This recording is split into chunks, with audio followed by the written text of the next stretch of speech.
On my orders, coalition forces have begun striking selected targets of military importance to undermine Saddam Hussein's ability to wage war. These are opening stages of what will be a broad and concerted campaign.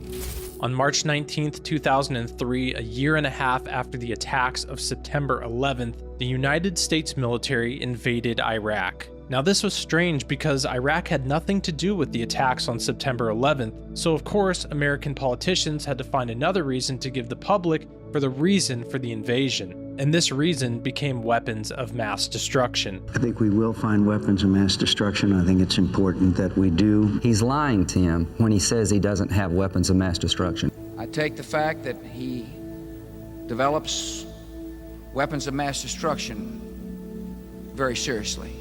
These weapons of mass destruction were actually non-existent. None were ever found in Iraq, and it turns out the intelligence on these WMDs was pretty faulty and absolutely did not warrant the invasion of a nation. The man charged with finding WMDs released this report, revealing that he'd found nothing. We did not find stocks of either chemical or biological weapons. Active nuclear weapons program, no. We found no evidence, nor do we judge that there was one. Since there was no real surface level reasons for the invasion of Iraq, here's a theory of a hidden reason. As American troops step foot on Iraqi sand, what would you expect their first targets to be?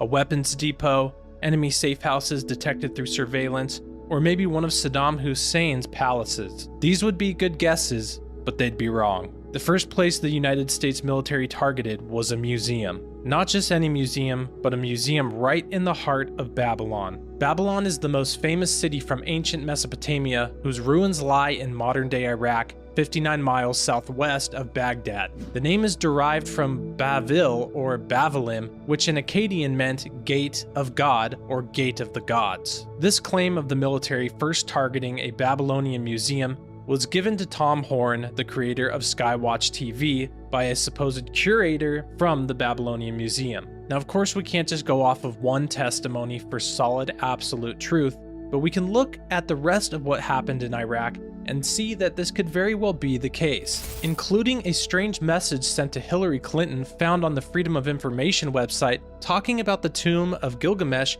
and where the Nephilim body is buried. I'll get to that in just a moment, but a few other articles to back up this claim. Fox News in 2015 posted, UNESCO US military did damage to the historic site of Babylon. Within the article it says that Americans handed the site back to the Iraqis 21 months after the March 2003 invasion, pointing out the fact that the US military was controlling sections of ancient Babylon. Or another article here saying US to return Gilgamesh tablet, 17,000 other artifacts taken from Iraq. This article on Al Jazeera says that it's believed the tablet was looted from an Iraqi museum in 1990 and introduced in the United States in 2007, just showing the fact that the United States has a history of stealing artifacts, especially those related to Nephilim bloodlines. Now, there's a video that surfaced in 2013 claiming to record the actual tomb, body, and some artifacts of Gilgamesh. This footage, of course, cannot be verified and very well could be fake,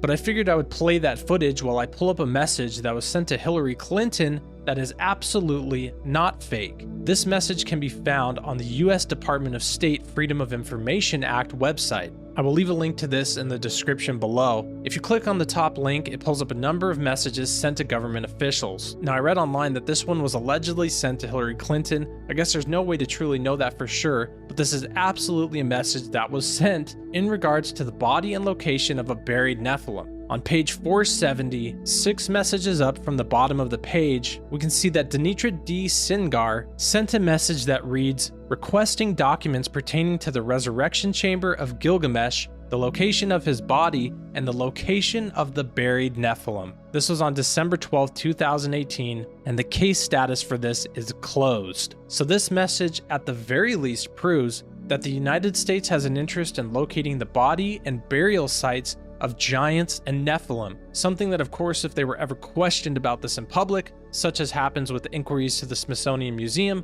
would say that giants and Nephilim didn't exist. Now, what would be the reason for anybody to locate or cover up the existence of the giants, the offspring of the Nephilim? Well, because there is a high likelihood that they are trying to reincarnate these entities, and when successful, these will be some of the entities that come upon the earth in the last days that cause men's heart to faint from fear of those things coming upon the earth.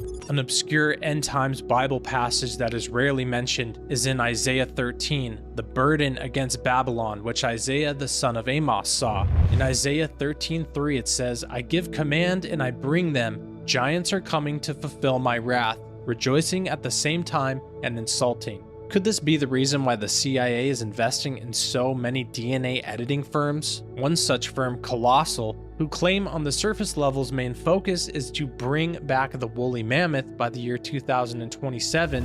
Just imagine what such DNA editing firms would do if they got the bones of giants, the offspring of Nephilim, and were able to bring them back to life. I covered this more deeply in a recent video that I'll leave linked in the description. We also have claims that giants even still exist, and the military is trying to extract them as well. The Kandahar giant is an alleged 12-foot humanoid that confronted the US forces in the mountainous regions of Kandahar. We know giants existed before the flood, and even after that, there could be a possibility that a very small remnant of giants even still exists today in the earth. Much of this information and these theories have been released by the pioneers in the subject, Gen 6 Productions, L.A. Marzulli, and Skywatch TV. I recommend looking into those guys more if you're interested in the subject. So what was the real reason for the Iraqi war?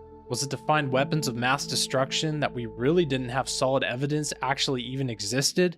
Or was it to find Nephilim DNA to resurrect the giants that God will use against those who resurrect them to fulfill his wrath, as told to us in the burden against Babylon in Isaiah 13? An interesting topic and an interesting theory at the very least. Let me know what you think in the comments below.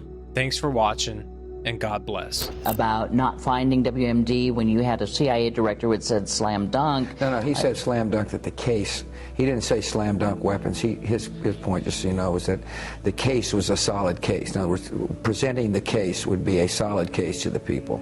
A solid case that there were WMD. Right, that the evidence showed that he had WMD. I'm not, right. I mean, we're splitting hairs, right. but sorry.